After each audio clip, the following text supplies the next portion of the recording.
పథకంలో తెలకపల్లి రవి గారు సుతం గారు. రవి గారు నమస్తే సార్. నమస్తే సార్. వేడెక్కిన ఆంధ్రప్రదేశ్ రాజకీయాలను ఏదైతే పీపీపీ మీద కోర్టు సంతకాలతో గవర్నర్ని జగన్మోహన్ రెడ్డి గారు కలడమే కాకుండా ఎవరన్నా ఇందులో వచ్చిన వాళ్ళు ఎవరన్నా ఉంటే దీన్ని తీసుకున్న వాళ్ళు లేకపోతే వాట్ ఎవర్ ఇట్ ఇందులో భాగస్వామ్యంగా ఉన్నవాళ్ళు వాళ్ళందరినీ కూడా జైలుకి పంపిస్తాం అంటున్నారు. జైలుకి పంపించే పరిస్థితి ఉంటుందా రాజ్యాంగంలో, లేకపోతే అది వస్తే మేము రద్దు చేస్తాము అనడం అది వేరేది. అసలు జైలుకి ఆయనే పంపించేస్తాను అని చెప్పి హెచ్చరించడం వెనుక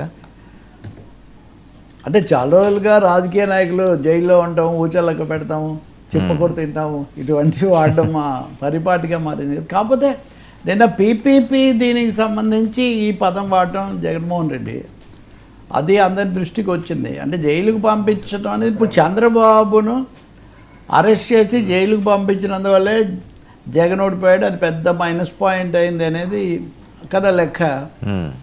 ఇప్పుడు ఎవరిని పంపిస్తా ఉంటున్నాడు అనేది ఒక పెద్ద ప్రశ్న. ఎవరన్నా తీసుకుంటే ఎవరెవరి కాలేజీలు తీసుకున్నా వాళ్ళందరినీ మేము రాగానే జైలుకు పంపిస్తామని, అంటే ఒకటి మేము మళ్ళీ వస్తామని రావడం గ్యారంటీ అయినట్టు, వచ్చిన తర్వాత వెంటనే జైలుకు పంపిస్తామని.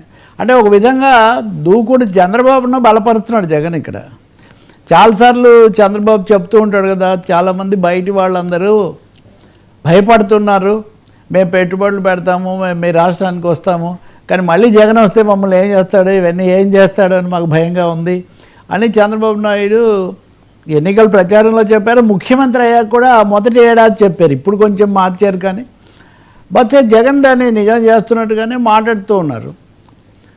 ప్రైవేట్ కాలేజీ అంటే ఇది స్కామ్ అని, ఇవన్నీ మీరు ఇలా చేసుకుంటూ పోతే నిన్న గవర్నర్కు 1 కోటి సంతకాలు ఇవ్వటము, అది ఎంత అయిన తర్వాత బయట వచ్చి మాట్లాడడం, ఇది ఒక స్కాము. ఈ స్కామ్ ఏమంటే ప్రభుత్వమే జీతాలు ఇచ్చి, ప్రభుత్వమే భూములు ఇచ్చి అన్నీ చేసిన తర్వాత ఇంకా ప్రైవేట్ ఏంటి, ప్రైవేట్ కాదనడం కోసం ఈ ప్రభుత్వ కళాశాల అనే పైన ఏమో ప్రభుత్వం అనే ఉంటుంది, కిందేమో చిన్నగా ప్రైవేట్ అని ఉంటుంది. ఇది చెవులో పువ్వు పెడుతున్నారా?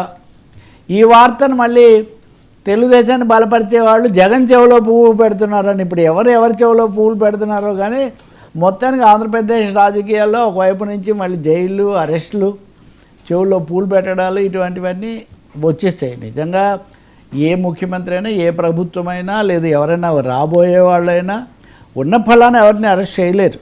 అట్లా అయితే కనుక చంద్రబాబును మీద కేసు, ఈ మొన్న ఏ స్కిల్ స్కామ్ అనే దాంట్లో అయితే ఆయన అరెస్ట్ చేశారో దాని మీద జగన్మోహన్ రెడ్డి చాలా కాలంగా ప్రయత్నం చేస్తూ వచ్చారు. వాస్తవానికి దానికి విశ్వసనీయ సమాచారం కూడా ఉంది. మంత్రులు కానీ అధికారులు, పోలీసు అధికారులు, మంత్రులు కూడా చెప్పారు చాలా రోజుల నుంచి దాంట్లో ఎలా అయినా చేయాలని ఆయన ప్రయత్నించారు. చాలామంది ఏమో ఆధారం చాలదు అన్నారు, అయినా కానీ దాన్ని అనేక రూపాల్లో తీసుకొచ్చి అరెస్ట్ చేశారు. తర్వాత ఆయన బయటకు వచ్చారనుకోండి. కాబట్టి ఇక్కడ ఒక విధంగా మళ్ళీ చంద్రబాబు నాయుడిని కూడా ఇది అంటున్నారా అనే ఒక సందేహం కలుగుతుంది. ఎందుకంటే స్కామ్ అయినప్పుడు తీసుకున్న వాళ్ళది ఏముంది, ఇచ్చింది ప్రభుత్వమే కదా. ప్రభుత్వంతో ఒప్పందం కుదుర్చుకొని ఎవరైనా కాలేజీలు ప్రారంభిస్తే ఉందో అది వేస్తారా? ప్రభుత్వంతో ఒప్పందం కుదుర్చుకొని అందులో భాగంగా ఎవరైనా ప్రారంభిస్తే వాళ్ళు ఎలా అరెస్ట్ చేస్తారు? అది స్కామ్ అయితే, స్కామ్ అయినప్పుడు ప్రభుత్వంలో ఉన్న వాళ్ళని చేయాలి. కాబట్టి ఇక్కడ పరోక్షంగా జగన్మోహన్ రెడ్డి చంద్రబాబును, ఆయన మంత్రివర్గాన్ని హెచ్చరిస్తున్నారు. మళ్ళీ పాత అస్త్రము, జైలు అస్త్రము బయటికి తీస్తున్నారు అనుకోవాలి. ఆ విధంగా చూస్తే నేర్చుకోలేదా? గతసారి అరెస్ట్ చేసినందువల్ల 59 రోజులు ఏదో జైల్లో ఉంచినందువల్ల కలిగిన ఫలితాలు ఆయన మళ్ళీ ఆహ్వానిస్తున్నారా అనే ఒక సందేహం కూడా కలుగుతుంది. నిస్సందేహంగా ప్రైవేటీకరణ, ప్రభుత్వ కళాశాలలు, ఆ భూములు అవన్నీ ప్రైవేటీకరించడం అన్నదాన్ని వ్యక్తిగతంగా నేను వ్యతిరేకిస్తాను, చాలామంది వ్యతిరేకిస్తున్నారు, అది వేరే విషయం. ఆ విధానపరంగా అది సరికాదు అని. కానీ దానికి విరుగుడు ఏమంటే మేము జైల్లో పెడతాము, అరెస్ట్ చేస్తాము అని చెప్పడం అనేది ఎలా సాధ్యం తెలీదు. అది ఒక అస్త్రంలాగా ఆయన ఉపయోగిస్తున్నట్టు కనిపిస్తుంది. దీనికి విరుగుడుగా మీరు చూస్తే కనుక సత్యకుమార్, ఆయన కూడా ఆరోగ్య శాఖ మంత్రి కదా, ఆయన ఒక మాట అంటున్నారు. ఏమనంటే మోదీ, కేంద్ర ప్రభుత్వం కూడా పీపీపీ విధానాన్ని బలపరుస్తున్నాయి, మీరు మోదీని ఏం చేస్తారు అని. అంటే ఇక్కడ ఇది చంద్రబాబు వారిది, ఇప్పుడు చంద్రబాబు వర్సెస్ జగనే కాదు, మోదీ వర్సెస్ జగన్ అన్న స్థాయిలో దీన్ని ప్రజెంట్ చేసే ప్రయత్నం కూడా మంత్రివర్గ సభ్యులు, అందులో ముఖ్యంగా సంబంధిత శాఖ మంత్రి చేయడం మనకు కనిపిస్తుంది. సో ఇక్కడ పీపీపీ విధానాన్ని సమర్థించుకోవడానికి చేస్తున్న ప్రయత్నం ఒకటైతే, ఆ పేరుతో జగన్ పూర్తిగా పక్కదోవ పట్టిస్తున్నాడు, అందరినీ హడలు కొడుతున్నాడు, ఎలా చేస్తాడు అని వీళ్ళు ఎదురుదాడి చేస్తున్నారు. అందుకే వేడెక్కుతున్న ఆంధ్రప్రదేశ్ రాజకీయం అనడం దానివల్లనే ఒక్కసారిగా ఇదైంది. నిన్ననే కలెక్టర్ల సమావేశాలు ఇవన్నీ జరిగాయి, అక్కడ చంద్రబాబు నాయుడు కూడా మాట్లాడారు కదా. అందుకని అందరూ వేడి పెంచాలి, మామూలుగా కాదు, ఇది రాజకీయ వివాదము, అప్పులకు సంబంధించి ఏ అంశమైనా తీసుకోండి, అప్పుల లెక్కలు తీసుకోండి, లేకపోతే ఇతర అంశాలు తీసుకోండి, నోటీసులు, కేసులు, తిరుపతి, పరకామణి, ఏదైనా తీసుకోండి, వేడి మా సవాల్ మీద సవాల్ అన్నట్టుగా తయారైంది. హైకోర్టు కూడా నిన్ననే హెచ్చరిక చేసింది. ఉదాహరణకు పరకామణి ఆ విషయంలో పూర్తి బాధ్యత టీటీడీ తీసుకోవాలి, టీటీడీ బోర్డు సభ్యులు తీసుకోవాలి, ఇట్లా చేస్తే ఎట్లా అని. అక్కడ కూడా అరెస్టే, ఇప్పుడు మిమ్మల్ని అరెస్ట్ చేస్తామంటే మిమ్మల్ని అరెస్ట్ చేస్తామని చేసిన వాళ్ళేమో బయటకు వస్తున్నారు.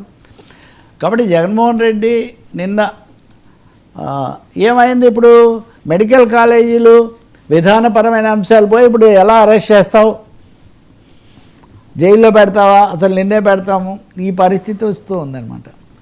ఈ వేడెక్కి ఎక్కి ఎక్కడికో దారి తప్పిపోతూ ఉంది ఇంక ఈ చర్చ మళ్ళీ. ఇంకా సంతకాలు మోసం, ఆ సంతకాలు అబద్ధం అని కొంతమంది ఆ సంతకాల మీద పరిశోధనలు ప్రారంభించారు. ఇంకో మాట అన్నారు చంద్రబాబు, అసలు జగన్ కేంద్రాన్ని పక్కదోవ పట్టించారు. ఏ విషయంలో? ఈ విషయంలో కేంద్రాన్ని ఎలా పక్కదో, అంటే కేంద్రం జగన్ చెప్తే పక్కదోవ పట్టే పరిస్థితిలో ఉందా అనే ఒక సందేహం కూడా కలుగుతుంది. అంటే చాలా రాజకీయాలు నడుస్తున్నాయి ఏపీలో. కానీ నిన్న అయితే వైసీపీ వాళ్ళ మటుకు భారీగా చేశాము, దీనివల్ల మనకు మంచి ఊపు వచ్చింది, మైలేజీ వచ్చింది, దీన్ని తీసుకోవాలి అనే దీంట్లో ఉన్నట్టు కనిపిస్తుంది స్పష్టంగా. దాని క్లైమాక్స్ ఫినిషింగ్ టచ్ ఏంటంటే జైల్లో పెడతాము అంటే ఇప్పుడు అవసరం లేదు, ఒకవేళ మీరు తీసుకున్నా కాలేజీలు స్టార్ట్ చేసినా మాకేం ఇబ్బంది లేదు, మేము వచ్చిన తర్వాత మిమ్మల్ని జైల్లో పెట్టేస్తాం, ఎవరెవరు మరి ముందుకు వస్తారో లేదా జైల్లో ఎలా పెడతారో చూడండి అని ఇప్పుడు వాళ్ళు వచ్చి సవాల్ చేస్తే, ఇప్పుడు మెడికల్ కాలేజీలో వైద్యం చెప్పడం అనేసి ఇప్పుడు సవాళ్ళు విసరాలి. సరే ఈయన 29కి కదా, సరే ఒకవేళ వస్తే అప్పుడు చేస్తారు, ఇంకా 3.5 సంవత్సరాలు ఉంది కదా. అందుకే నేను చెప్పేది, అంటే ఇప్పుడే అంత భయపడి, అదే నేను అంటుంది, అంత భయపడిపోయి ఇప్పుడు పాడుకునేవాళ్ళు, ఇప్పుడు తీసుకునేవాళ్ళు కూడా అంటే అప్పటిదాకా ఆగరు కదా వీళ్ళు కూడా.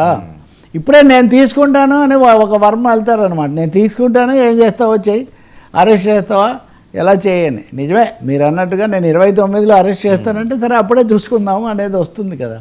అందుకనే ఇది ఒక అస్త్రంలాగా, ఆయుధంలాగా వాడడం తప్ప దానికి ఏమీ రాజకీయమైన ప్రాధాన్యత లేదు.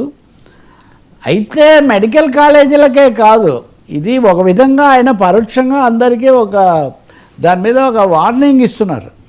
మేము వస్తాము, వచ్చిన తర్వాత ఇప్పుడు ఎవరెవరు ఏమేమి తీసుకున్నారో, ఎవరెవరు ఏమేమి వ్యాపారాలు, ప్రైవేటీకరణలు ఇవన్నీ తీసుకున్నారో మీ అందరి మీద మేము రేపు పొద్దున కత్తి జులిపిస్తాము అని చెప్తున్నారు అనమాట. సార్ భూమాఫియా, పోలీసుల అసత్వం,